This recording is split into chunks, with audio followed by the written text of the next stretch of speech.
गांव में रमेश अपनी पत्नी सरिता, चाचा चाची, अपनी बेटी मीनू और बेटे राहुल के साथ रहा करता था।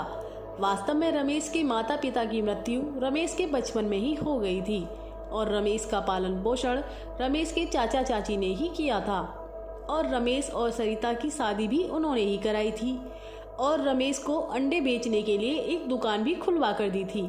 लेकिन चाचा और चाची का व्यवहार रमेश और उसके परिवार के लिए ठीक नहीं था।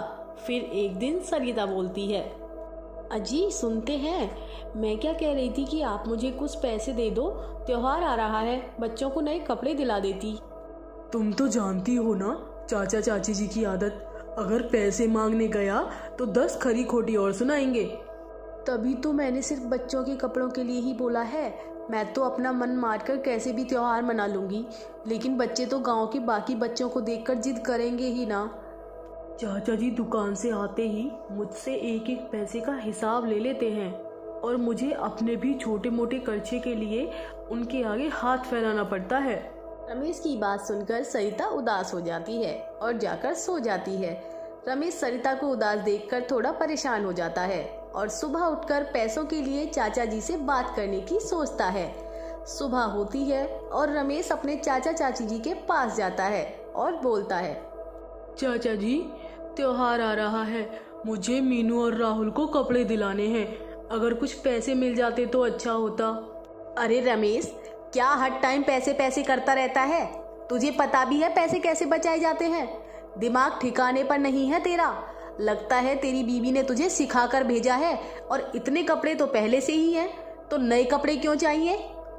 अपनी बीवी की बातों पर ज्यादा ध्यान मत दिया कर, समझा? काम में ध्यान लगा, पैसे कमाने पर ध्यान लगा।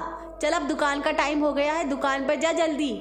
सरिता चाचा और चाची और रमेश की बातें सुन रही होती है और सुनकर अपने कमरे में जाती है और बहुत रोती है। हे भगवान, ये कैसा जीवन दिया है, ना अपनी मर्जी से कुछ खा सकते हैं और ना ही अपनी मर्जी से पहन सकते हैं और पूरा दिन घर में नौकरों की तरह काम करना पड़ता है, वो अलग। एक दिन रमेश और सरिता घर से बाहर कहीं जा रहे होते हैं कि तभी अचानक एक गाड़ी से टक्कर होकर उनकी मौत हो जाती है और उनकी मौत के बाद रमेश के चाचा चाची राहुल और मीनू को घर से निकाल देते हैं। तुम दोनों अब यहाँ नहीं रह सकते, समझे? माँ बाप तो रहे नहीं तुम्हारे, अब तुम दोनों को क्या अपने सर पर बिठा कर रखूं मैं?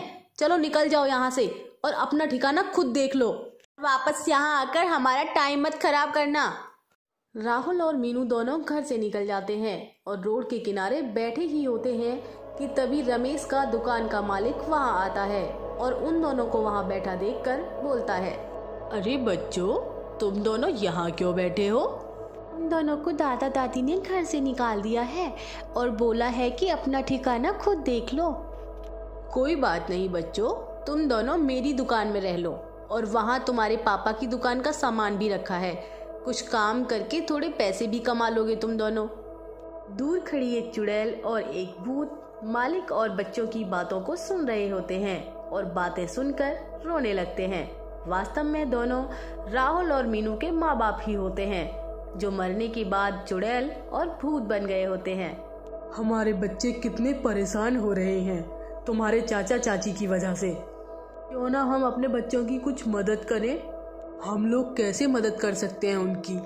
हम दोनों भेष बदलकर अपने बच्चों की मदद कर सकते हैं।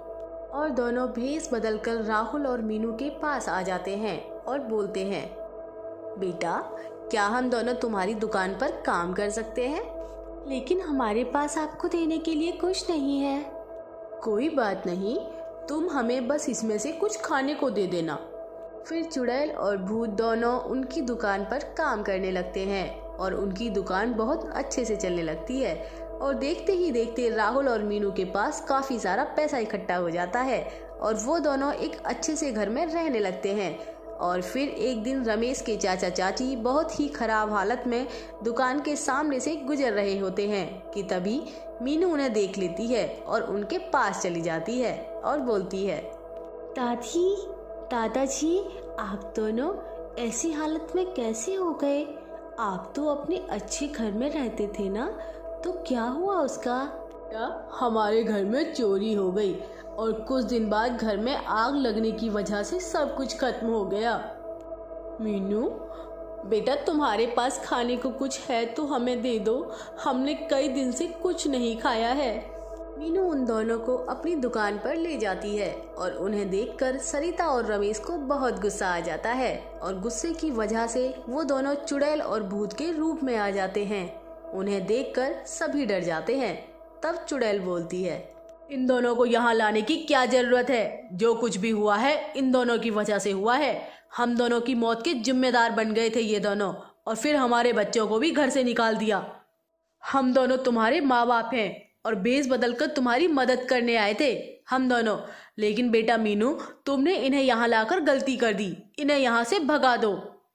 भूत और चुड़ैल की बात सुनकर चाचा और चाची वहाँ से जाने लगते हैं कि तभी मीनू उन्हें रोकती है और भूत और चुड़ैल से बोलती है, मम्मी पापा, अगर जैसा इन्होंने हमारे साथ किया अगर वैसा ही हम इनके साथ करेंगे तो हम में और इनमें क्या फ़र्क रह जाएगा।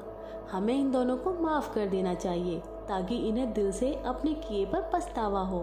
और इसके बाद चुड़ैल और भूत दोनों वहाँ से हमेशा के लिए चले जाते हैं और चाचा और चाची, मीनू और राहुल साथ रहने लगते हैं।